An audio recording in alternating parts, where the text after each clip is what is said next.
আজকে আমরা যে চ্যাপ্টারটা পড়ব সেটা হচ্ছে টাইম অ্যান্ড ডিস্টেন্স।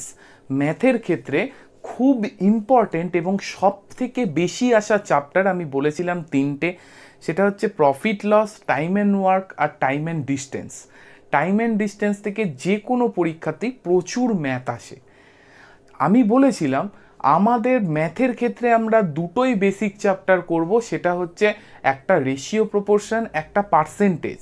রেশিও প্রপোর্শনের মাধ্যমে টাইম অ্যান্ড ডিস্টেন্সের অঙ্ক যদি তুমি করো, যত কঠিনই অঙ্ক আসুক সেটা তোমার 20 to 25 সেকেন্ডে সলভ হয়ে যাবে।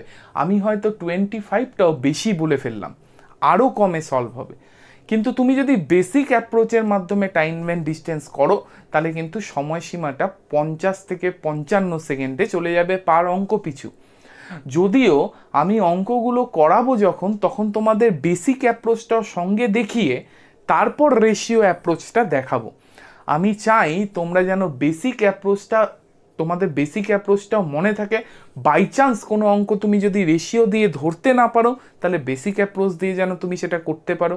কিন্তু আমি চাই তোমরা রেশিও দিয়ে করো, এবং আমি এতগুলো অঙ্ক তোমাদের প্র্যাকটিস করাবো টাইম অ্যান্ড ডিস্টেন্সের। মিনিমাম আমি ভিডিওর মাধ্যমে 40টা অঙ্ক করাবো, তারপর তোমাদের হ্যান্ড আউটে আরও অঙ্ক থাকবে। এই এত পরিমাণ প্র্যাকটিস করলে আশা করি তোমাদের রেশিও অ্যাপ্রোচটা অ্যাডপ্ট হয়ে যাবে, যেটা খুবই দরকার। কারণ অনেক সহজভাবে বিনা হিসেবে হয়, মুখে মুখে অনেক অঙ্ক হয়ে যাবে। তো ফার্স্ট আমাকে টাইম অ্যান্ড ডিস্টেন্স শুরু করার আগে, অ্যাপ্রোচ তো পরে হবে, টাইম অ্যান্ড ডিস্টেন্স শুরু করার আগে কতগুলো বেসিক কনসেপ্ট আমাকে ক্লিয়ার রাখতে হবে আগে। ফার্স্ট আমি যে কনসেপ্টটা, আমি ধীরে ধীরে কনসেপ্টগুলো বোঝাই, খুব ভালো করে বুঝবে, খুব ইম্পর্টেন্ট চ্যাপ্টার, মাইনিউটলি বুঝবে, অনেকগুলো কনসেপ্ট আছে কিন্তু। তো ফার্স্ট আমাকে যেটা করতে হবে সেটা হচ্ছে ডিস্টেন্স, টাইম অ্যান্ড ওয়ার্কের মুদ্রা কথা যেটা, সেটা হচ্ছে distance is equal to speed into time. মানে কি, আমি 30 কিলোমিটার পার আওয়ার বেগে যদি 3 ঘন্টা যাই, বলল 30 কিলোমিটার পার আওয়ার বেগে আমি যাচ্ছি 3 আওয়ার্স, তাহলে আমি কতটা ডিস্টেন্স কভার করব? 30 কিলোমিটার 1 ঘন্টায় যাচ্ছি, তাহলে 3 ঘন্টায় 90 কিলোমিটার। এইটাই বলছে distance is equal to speed মানে 30 কিলোমিটার, টাইম মানে 3। তো আমাকে এই জিনিসটা মনে রাখতে হবে, distance is equal to speed into time. ঠিক এই অ্যাপ্রোচ থেকে আমি এটাও লিখতে পারি, time is equal to distance by speed. কিছুই না, টিটা এখানে রেখে স্পিডটাকে আমি নিচে নামিয়ে দিলাম। আমাকে এই জিনিসটাও মনে রাখতে হবে। আমাকে মনে রাখতে হবে distance is equal to speed into time. আর কি বলেছি, আর এটারই উল্টো, time is equal to distance by speed. এইবার আমাকে প্রপোর্শনের জন্য যে জিনিসগুলো করতে হবে সেটা দেখে নাও। আমি যদি ডিস্টেন্সটাকে কনস্ট্যান্ট ধরি, ডিস্টেন্স যদি কনস্ট্যান্ট হয়, তাহলে স্পিড এবং টাইমের সম্পর্কটা কীরকম হবে? ডিস্টেন্স আমি কনস্ট্যান্ট রেখেছি, যদি আমার স্পিড বাড়ে তাহলে আমার টাইম কম লাগবে না, তাই তো? মনে করো ডিস্টেন্স কনস্ট্যান্ট আছে, একই ডিস্টেন্স। আমি এখান থেকে মনে করো আমার এক বন্ধুর বাড়ি যাব, তাহলে ডিস্টেন্স তো তার বন্ধুর বাড়ি যাওয়ার সমান। আমি মনে করো সাইকেল নিয়ে গেলাম, আমার টাইম একটু বেশি লাগবে। আমি বাইক নিয়ে গেলে টাইম কম লাগবে না, কারণ বাইকের স্পিড বেশি। অর্থাৎ ডিস্টেন্স যদি সেম থাকে, আমি স্পিড আপলিফট করলে আমার সময় কি কম লাগবে। তাহলে স্পিড আর টাইমের মধ্যে সম্পর্কটা কি ইনভার্স না? অফকোর্স ডিস্টেন্স যখন কনস্ট্যান্ট থাকে তখন আমি বলতেই পারি স্পিড আর টাইমের সম্পর্ক কিন্তু ইনভার্স। ইনভার্স সম্পর্ক বলতে আমি এটা সবসময় বলতে পারি যে দুটোর স্পিডের অনুপাত যা টাইমের অনুপাত হয় তার ঠিক উল্টোটা। ইনভার্স যখনই রিলেশন হবে, তো ইনভার্স রিলেশন থেকে আমি এই সিদ্ধান্তে উপনীত হতে পারি যে স্পিড 1 ইজ টু স্পিড 2 যদি হয়, সেটা উল্টে যাবে টাইম 2 মাইনাস টাইম 1। মানে স্পিডের যা রেশিও, টাইমের রেশিওটা হয় তার উল্টো। মানে কীরকম বলতে পারি আমি, যদি স্পিডের রেশিও হয় 3:4, তাহলে টাইমের রেশিও হবে 4:3। এটা কিন্তু আমাকে মনে রাখতে হবে। স্পিড রেশিও হয় অলওয়েজ টাইমের উল্টো। ক্লিয়ার? Inverse relation. ঠিক আছে? তো আমি যদি এরকম বলি যে, দেখি মনে করো আমি এই বেসিকে একটা করার চেষ্টা করি, একটা অঙ্ক বলি, তাহলে আরও বিষয়টা ক্লিয়ার হবে। মনে করো আমি বললাম যে স্পিড মনে করো 25% এনহান্স করা হলো। একটা গাড়ি নিয়ে যাচ্ছি, আমি 25% স্পিড এনহান্স করলাম, তাহলে টাইম কতটা কম লাগবে? স্পিড আমি এনহান্স করেছি 25%, অর্থাৎ স্পিড 1 ইস টু স্পিড 2 কি হবে? স্পিড 1 যদি 100 হয় তাহলে স্পিড 2 কি হবে? আমি 25% এনহান্স করেছি মানে 125 হবে, তাই তো? তাহলে কাটাকাটি করি, কত? 25 দিয়ে কাটলে 4:5 স্পিড রেশিও যদি 4:5 হয়, টাইম রেশিও কি হবে? আমরা জানি ইনভার্সলি প্রপোর্শনাল, মানে উল্টো হবে। 4:5 যদি স্পিড হয়, টাইম রেশিও হবে কি? 5:4। ঠিক আছে, অর্থাৎ 5 যখন ছিল, 5-এর মধ্যে এখন কি 1 কম লাগে? আগে 5 টাইম লাগতো, এখন 4 লাগে, তার মানে কি 5-এ 1 কম লাগে। তাহলে 1-এ কত? 1-এর 5, 100-তে করো, কারণ পার্সেন্টেজ আমাকে বের করতে হবে, তাহলে ইন্টু 100। তাহলে আমার আনসার কি হবে? 20% টাইম কম লাগবে। ক্লিয়ার? যদিও এটা তোমরা এমনি বলে দিতে পারবে, আমি প্রফিট লসে শিখিয়েছিলাম যে 25% এনহান্স করবে, তার মানে আমার টাইম কম লাগবে। কম লাগলে কি? আগের যে পার্সেন্টেজটা, আমি কতগুলো পার্সেন্টেজ তোমাদের বলে দিয়েছিলাম, 16.2-3, 20, 25, 33.1-3, 50, 25 এনহান্স করছি, তাহলে টাইম কম লাগবে মানে 25-এর আগে 20%, 20। কিন্তু আমি জাস্ট অঙ্কটা করে বোঝালাম যাতে তোমাদের কনসেপ্টটা ক্লিয়ার হয়। তার মানে বোঝা গেল যে স্পিড রেশিও সবসময় টাইম রেশিও ইনভার্স সম্পর্ক, মানে স্পিড রেশিও যা হবে টাইম রেশিও তার উল্টো হবে। এবার আমি নেক্সট কনসেপ্টে চলে যাই। নেক্সট কনসেপ্ট কি? আমি আবার দেখি, distance is equal to time into speed, এটা হচ্ছে আমাদের সম্পর্ক দেওয়া আছে। তাহলে কি হচ্ছে? এবার আমি যদি টাইমটাকে কনস্ট্যান্ট ধরি, টাইম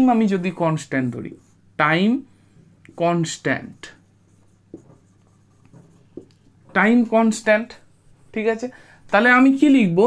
টাইম কনস্ট্যান্ট হলে ডিস্টেন্স আর স্পিডের কি হবে? আমি মনে করো 3 ঘন্টায় টাইম নিচ্ছি, আমার স্পিড হচ্ছে 30 কিলোমিটার আওয়ার, তাহলে আমি 3 ঘন্টায় যাবো কত? 30 × 3 90। আমি স্পিডকে এনহান্স করছি 40, টাইম কিন্তু কনস্ট্যান্ট ওই 3 ঘন্টা, তাহলে এবার আমি কত যাব? 40 × 3 120। তাহলে ডিস্টেন্স আর স্পিডের সম্পর্ক, টাইম যদি কনস্ট্যান্ট থাকে সেটা কি হয়? সেটা হয় প্রপোর্শনেট সম্পর্ক, ডিস্টেন্স প্রপোর্শনেট টু স্পিড। পরিষ্কার? তাহলে কি আমার এর থেকে আমরা কি উপনীত হতে পারি? অর্থাৎ যেটা স্পিড রেশিও সমান ডিস্টেন্স রেশিও, এটা উল্টো না, প্রপোর্শনাল তো, তাহলে আমার যেটা স্পিড রেশিও সেটাই হবে আমার ডিস্টেন্স রেশিও, তাই হবে না? প্রপোর্শনের তো, যখন টাইম কনস্ট্যান্ট তার মানে ডিস্টেন্স স্পিড রেশিওটাই হচ্ছে আমার ডিস্টেন্স রেশিও। কীরকম করে? টাইম কনস্ট্যান্ট কোন কোন ক্ষেত্রে? আমি একটা অঙ্ক বলি। মনে করো পি, এই দুটো ডিস্টেন্স হচ্ছে পি আর কিউ, ঠিক আছে? এখান থেকে পি মনে করো 50 কিলোমিটার পার আওয়ার বেগে যাচ্ছে, আর এখান থেকে কিউ মনে করো 40 না, আমি ধরলাম 60 কিলোমিটার বা 100 কিলোমিটার পার আওয়ারে যাচ্ছে হিসেবের সুবিধার জন্য। এই টোটাল ডিস্টেন্সটা বলে দিল 200। ক্লিয়ার? টোটাল ডিস্টেন্সটা বলে দিল 200। তাহলে আমাকে বের করতে হবে টোটাল ডিস্টেন্সটা যদি 200 বলে থাকে, আমাকে বের করতে হবে এরা দুইজন এদিক থেকে যাওয়া শুরু করেছে, মনে করো এ, আর এদিক থেকে আসা শুরু করেছে বি, তাদের নিশ্চয়ই এক জায়গায় দেখা হবে, দুদিক থেকে আসছে তো অবশ্যই এক জায়গায় মুলাকাত হবে। তো বলছে পি এর থেকে এই যে মুলাকাত পয়েন্ট তার ডিস্টেন্সটা কত, বা বললো কিউ এর থেকে এই মুলাকাত পয়েন্ট মানে যেখানে মিটিং হচ্ছে মিটিং পয়েন্টের ডিস্টেন্সটা কত। এরকম যদি প্রশ্ন আসে তাহলে কি এই দেখো যে দেখাটা হবে, সে এদিক থেকে এসছে, বি এদিক থেকে এসে দেখা করছে 100 কিলোমিটার, এখানে হবে যদিও দেখাটা, কারণ এ তো বেগ স্পিড বেশি, যাই হোক সেটা ম্যাটার করে না, বোঝাটা ম্যাটার। আচ্ছা, এ কি এদিক থেকে এসছে আর এ এদিক থেকে এসছে, দিয়ে দুজনের দেখা হচ্ছে, অর্থাৎ দেখা করার টাইম অবধি দুজনেই একই টাইম ট্রাভেল করছে না? ও এদিক থেকে একই টাইম ট্রাভেল করছে, এ এদিক থেকে একই টাইম ট্রাভেল করছে, তারপর দুজনের দেখা হচ্ছে, তারপর বাকিটা যেতে হয়তো ডিফারেন্ট টাইম লেগেছে, কিন্তু দেখা হওয়া অবধি দুজনে যদি একই টাইমে শুরু করে, দেখা হওয়া অবধি তো দুজনে একই টাইম ট্রাভেল করছে, তার মানে কি টাইম কনস্ট্যান্ট। ঠিক আছে, তাহলে আমি কি পাই, ওদের স্পিড রেশিও কত? স্পিড রেশিও তো পেয়ে গেছি আমি 50:100। তাহলে ওরা কতটা ডিস্টেন্স কভার করবে টাইম যদি কনস্ট্যান্ট থাকে? কত? উল্টো, মানে 100:50, তার মানে কি 2:1, অর্থাৎ 2:1 ডিস্টেন্স ওরা কভার করেছে। মানে প্রথম জন যার স্পিড 50, এটা উল্টে দিলাম কেন, স্পিড রেশিও 50:1, তাহলে ডিস্টেন্স রেশিও তো প্রপোর্শনাল সেম, আমি টাইম বলে উল্টে দিয়েছি, তাহলে ডিস্টেন্স রেশিও কি হবে 50:100, তার মানে 1:2। কারণ তোমরা জানো টাইম কনস্ট্যান্ট থাকলে দুটোর রেশিও, মানে স্পিড রেশিওটাই হচ্ছে ডিস্টেন্স রেশিও, কারণ প্রপোর্শনাল। তাহলে যেটা স্পিড রেশিও, স্পিড তো ওদের জানি, স্পিড রেশিওটাই ডিস্টেন্স রেশিও 1:2। অর্থাৎ প্রথম যে 50 কিলোমিটার বেগে গেছে সে 1 ইউনিট কভার করেছে, আর যে 100 কিলোমিটার বেগে আসছে সে 2 ইউনিট কভার করেছে। টোটালটা বলা আছে 200 ইউনিট, টোটাল 200 ইউনিট না, 200 কিলোমিটার। টোটাল কত ইউনিট? এই টোটালটা হচ্ছে 2 ইউনিট, আর এর যেটা কভার করেছে 1 ইউনিট, তাহলে মানে টোটালটা 3 ইউনিট। 3 ইউনিট সমান সমান 200 কিলোমিটার। তাহলে আমাকে যদি বের করতে বলে যে পি থেকে মিটিং পয়েন্টের ডিস্টেন্স কত, তাহলে কত ইউনিট? সেটা 1 ইউনিট। তাহলে 1 ইউনিট সমান সমান কত? 200/3। আর যদি আমাকে উল্টোটা বলে কিউ থেকে মিটিং পয়েন্টের ডিস্টেন্স কত, তাহলে কতটা? 2 ইউনিট। তাহলে আমি 2 ইউনিট বের করতাম। পরিষ্কার? তাহলে আমি এখান থেকেই কিন্তু সুন্দর ওদের ডিস্টেন্সটা পেয়ে যাচ্ছি। মানে আমার বক্তব্য এই গোটাটা বলার যে স্পিড রেশিও হচ্ছে ডিস্টেন্স রেশিও। তাহলে আমি দুটো সিদ্ধান্ত পেলাম, একটা হচ্ছে স্পিড রেশিও, এর উল্টোটা হচ্ছে টাইম রেশিও, আর স্পিড রেশিও আর ডিস্টেন্স রেশিওটা সমান কখন? যদি টাইম কনস্ট্যান্ট থাকে, আর ওটা হচ্ছে স্পিড রেশিও, অপোজিটটা হচ্ছে আমার টাইম রেশিও যখন ডিস্টেন্সটা সমান। তাহলে এই দুটো সিদ্ধান্তে আমি উপনীত হলাম। নেক্সট আমি যে সিদ্ধান্তটায় যাব, আরেকটা জিনিস কি, আমার বেশিরভাগ অঙ্কেই দেখা থাকবে, আমরা টাইম বের করি, দেখো কিলোমিটার পার আওয়ারে আমার অ্যান্সার বের হবে, কিলোমিটার পার আওয়ারে। ঠিক আছে, কিন্তু অনেক সময় কিলোমিটার পার আওয়ারকে মিটার পার সেকেন্ডে কনভার্ট করার দরকার হয়, কারণ তোমার ইয়েটা মানে প্রশ্নে সেকেন্ড বা মিটারে দেওয়া থাকবে ডিস্টেন্স। তাহলে ফার্স্ট আমার কিলোমিটার পার আওয়ারকে যদি মিটার পার সেকেন্ডে কনভার্ট করতে হয়, তাহলে 1 কিলোমিটার পার আওয়ার সবসময় কি 1 কিলোমিটার মানে 1000 মিটার, আর আওয়ার হচ্ছে 3600 সেকেন্ড। 1 আওয়ার মানে 3600 সেকেন্ড, 0000 কেটে গেল, তাহলে 5/18। তার মানে মনে রাখতে হবে 1 কিলোমিটার সবসময় বাই 5/18 মিটার পার সেকেন্ড। কেন সেটাও দেখিয়ে দিলাম। কিন্তু এই রকমভাবে তুমি করতে যাবে না। পরীক্ষার সময় যদি কিলোমিটার পার আওয়ার দেওয়া থাকে, মনে করো দেওয়া থাকলো 36 কিলোমিটার পার আওয়ারে একটা ট্রেন ট্রাভেল করছে, তোমাকে ফার্স্ট ওটা মিটার পার সেকেন্ডে কনভার্ট করে নিতে হবে। তোমার কাজ কি হবে? 36কে 5/18 দিয়ে গুণ করা, তাহলেই ওটা মিটার পার সেকেন্ড হয়ে যাবে, 10 মিটার পার সেকেন্ড। তার মানে তোমার কাজ হচ্ছে কিলোমিটার পার আওয়ারকে মিটার পার সেকেন্ডে কনভার্ট করতে 5/18 দিয়ে গুণ করা, আর উল্টোটা যদি করে তাহলে উল্টো দিয়ে গুণ করবে, মানে 1 মিটার পার সেকেন্ড সমান সমান 18/5 কিলোমিটার পার আওয়ার। মানে মিটার পার সেকেন্ডকে তুমি যদি কিলোমিটার পার আওয়ারে কনভার্ট করো, তাহলে 18/5 দিয়ে গুণ করতে হবে। তাহলে ক্লিয়ার হলো? এটা 5/18 দিয়ে গুণ করতে হবে, আর এটা হচ্ছে 18/5 দিয়ে গুণ করতে হবে। তাহলে এই বিষয়টা আমরা বুঝলাম। এবার আমি নেক্সট বিষয়ে যাই। অনেক অঙ্কে অ্যাভারেজ স্পিডের কনসেপ্ট থাকে। অ্যাভারেজ স্পিড, খেয়াল রাখতে হবে ডিস্টেন্স যদি আলাদা থাকে, মানে অ্যাভারেজ স্পিড বললো যে এখান থেকে মধুপুর গেল 30 কিলোমিটার পার আওয়ার, মধুপুর থেকে বোম্বে গেল 60 কিলোমিটার পার আওয়ারে, বোম্বে থেকে কলকাতা এলো 50 কিলোমিটার পার আওয়ারে। সব ডিস্টেন্সগুলো আলাদা না? ডিস্টেন্স আলাদা থাকলে অ্যাভারেজ স্পিড সেই অঙ্কের মতো করে বের করতে হয়, এমনি বের করার উপায় নেই, সব ভাগ করে করে বের করতে হবে, সেটা অঙ্কে দেখবে। কিন্তু ডিস্টেন্স যদি সেম থাকে, মনে করে এখান থেকে মধুপুরে গেল 30 কিলোমিটার পার আওয়ার, আবার মধুপুর থেকে এখানে এলো 40 কিলোমিটার পার আওয়ার, আবার এখান থেকে মধুপুর গেল 50 কিলোমিটার পার আওয়ার, এক্ষেত্রে ডিস্টেন্সটা এখান থেকে মধুপুর সবসময় সেম না? ডিস্টেন্স সেম যদি থাকে, অ্যাভারেজ বের করার জন্য তোমাকে একটা ফর্মুলা মনে রাখতে হবে, দ্য অনলি ফর্মুলা যেটা টাইম অ্যান্ড ডিস্টেন্সে তোমার মনে রাখা দরকার। কি ফর্মুলাটা দেখে নি। অ্যাভারেজ স্পিড আপকোর্স যখন ডিস্টেন্স কনস্ট্যান্ট, ডিস্টেন্স যখন কনস্ট্যান্ট তখন অ্যাভারেজ স্পিড সমান সমান কি হয়? অ্যাভারেজ স্পিড হয় 1/n by 1/v1 plus 1/v2 plus 1/v3 dot dot dot 1/vn।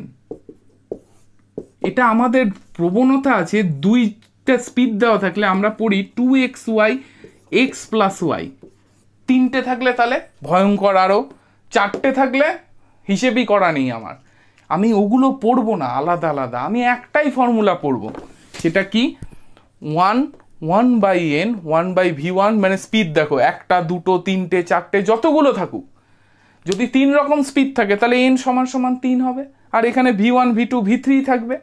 যদি 4 রকম স্পিড থাকে তাহলে n 4 হবে, v1 v2 v3 v4 হবে, 2 রকম থাকলে এখানে 2 হবে, শুধু v1 আর v2 হবে, তাই না?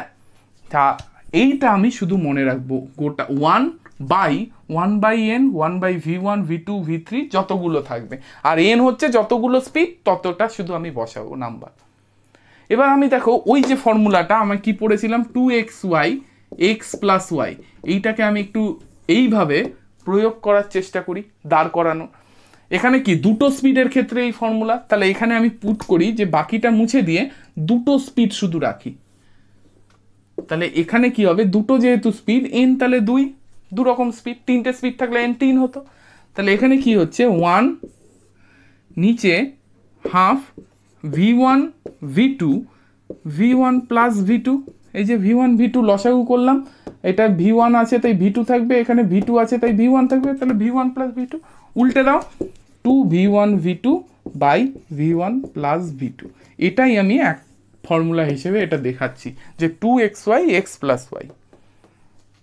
কিন্তু আমি এটা করব না, এটা তো আমার দুটো, তিনটে থাকলে, চারটে থাকলে, পাঁচটা থাকলে তখন আমার সমস্যা, তাই আমি এইদিকে হাঁটবো না, আমি হাঁটবো কি 1/n 1/v1 1/v2 1/v3 dot dot dot চলতে থাকবে। ক্লিয়ার? নেক্সট কনসেপ্টে আসি, আর দুটো কনসেপ্ট। এবার চলে আসি রিলেটিভ স্পিডের কনসেপ্টে। কি রিলেটিভ স্পিড? রিলেটিভ স্পিডের কনসেপ্টটা কি? রিলেটিভ